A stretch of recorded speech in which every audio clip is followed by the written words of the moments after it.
The Satanic Mill by Otfried Preussler, the second year. 1. The custom of the guild. The master stayed away for the next few days, and during that time the mill stood still. The miller's men lay on their beds or sat by the warm stove. They ate little and did not say much. They took particular care not to mention Tonda's death, just as if there never had been a head journeyman called Tonda at the mill in the fen of Castle.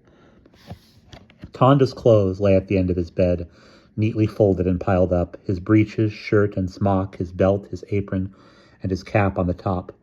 Juro brought them up on the evening of New Year's Day, and all the men tried to act as if they didn't see the clothes there at all. Crabbit was very downcast. He felt lost and miserable. Tonda's death could not have been an accident, and the longer he thought about it, the more certain of that he became. There must be something odd going on here, though he knew nothing about it. Something that his companions were keeping from him. What was the secret? Why had Tonda never told him? Questions kept coming to the boy's mind. If only he had something to do. Idling his time away made him feel quite unwell. These days, Juro was the only busy one among them.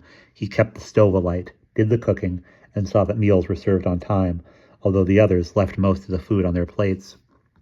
It must have been the morning of the fourth day when he stopped to speak to Crabbit in the hall of the house. "Like to do something for me, Crabbit? You might cut up some firewood for kindling." "All right," said Crabbit, following him into the kitchen. There was a faggot of pine wood lying on the hearth, waiting to be cut up small.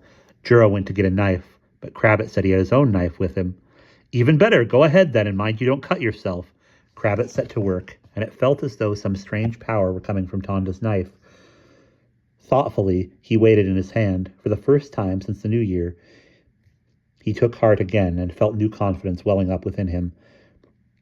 Juro had come up beside him, unnoticed, and was looking over his shoulder. "That's a good knife you have there," he said. "It's a keepsake," said the boy. "A present from a girl, eh?" "No, from a friend," said Crabbit. "I'll never have another friend like him again." "How can you be so sure?" asked Juro. I'm as sure of that as ever I can be of anything," Crabbit replied. The morning after they buried Tonda, the miller's men agreed to make Hanzo head journeyman. Hanzo gave his consent. The master stayed away until the eve of Twelfth Night. They were already in bed, and Crabbit was about to blow out the light when the attic door opened and the master appeared on the threshold, very pale, white as a sheet. He cast a glance around the room, seeming to overlook Tonda's absence. At least he gave no sign of noticing it. "To work!" he ordered them. Then he turned around and was seen no more for the rest of the night. The miller's men sprang to life, throwing back the covers, jumping out of bed and flinging their clothes on. "Hurry up, or the master will be angry," Hanzo urged them. "You know what he is." Peter and Stashko ran to the mill pond to open the sluice. The others stumbled down to the grinding room, poured grain into the hopper, and set the mill going. As it began to work with a creaking and clanking and a hollow thudding, the men felt light at heart. "The mill is grinding again," thought Crabbit, "and life goes on." They finished work at midnight. When they came back to the attic, they saw someone lying on Tonda's bed, a pale, thin little fellow with narrow shoulders and a mop of red hair. They surrounded the sleeping lad and woke him up, just as Crabbit had been woken up a year ago. And just like Crabbit a year ago, the red-headed boy was frightened to see 11 ghostly figures standing by his bed. "Don't be afraid," said Michael. "We are the miller's men here." "You needn't be frightened of us. What's your name?" "Vitko, what's yours?" "I'm Michael, and this is Hanzo, the head journeyman. This is my cousin Merton. This is Juro." When Vitko came down to breakfast the next morning, he was wearing Tonda's clothes. They fitted as if they had been made for him. He did not seem to be puzzled by that, nor did he ask whose they were before. Crabbit thought it was better that way. It made things easier for him to bear. That evening, the new apprentice had been hard at work in the meal store all day, and had gone to bed that evening. The master summoned Crabbit and the other men to his room. He sat in his armchair wearing a black cloak with 2 candles burning on the table before him, a hatchet lying between them. His black 3-cornered hat was on the table too. "I have summoned you here, as the rules of the mill and the customs of the guild lay down," said he when they were all assembled. "If there is an apprentice among you, let him come forward." It was a moment before Crabbit realized that the master meant him. When Petar nudged him in the ribs, he pulled himself together and stepped forward. "Your name?" "My name is Crabbit." "Who will vouch for it?" "I will," said Hanzo, stepping forward beside Crabbit. I will vouch for this boy and his name. 1 is no better than none, replied the master. Michael spoke up, standing on the other side of Crabbit. No, but 2 are a pair, and a pair is surety enough. I will vouch for this boy and his name too. The dialogue that now went on between the master and the 2 journeymen was a series of questions and answers, all in set words. The master asked the 2 men whether, where, and when the apprentice, Crabbit, had learned the miller's craft, and they assured him that the boy had been properly trained for his trade. Do you vouch for that to me? We do, replied Hanzo and Michael. Very well.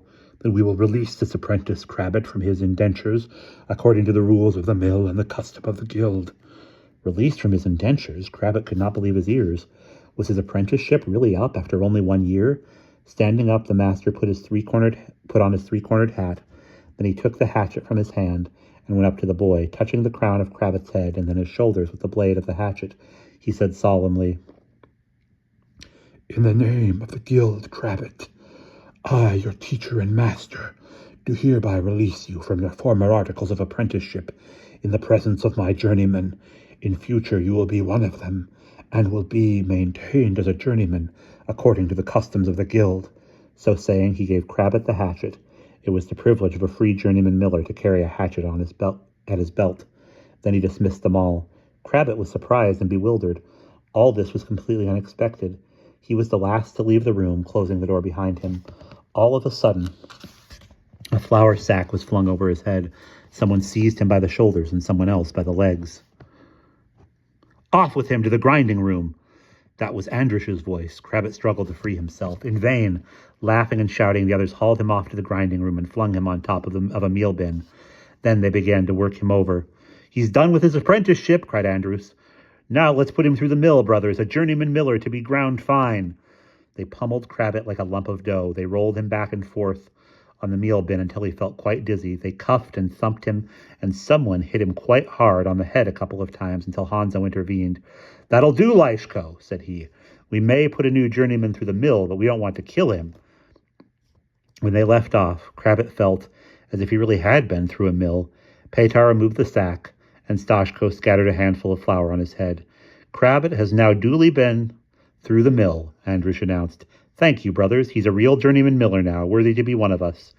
Good for Crabbit, cried Petar and Stashko, who were the ringleaders, along with Andrish. Up with Crabbit!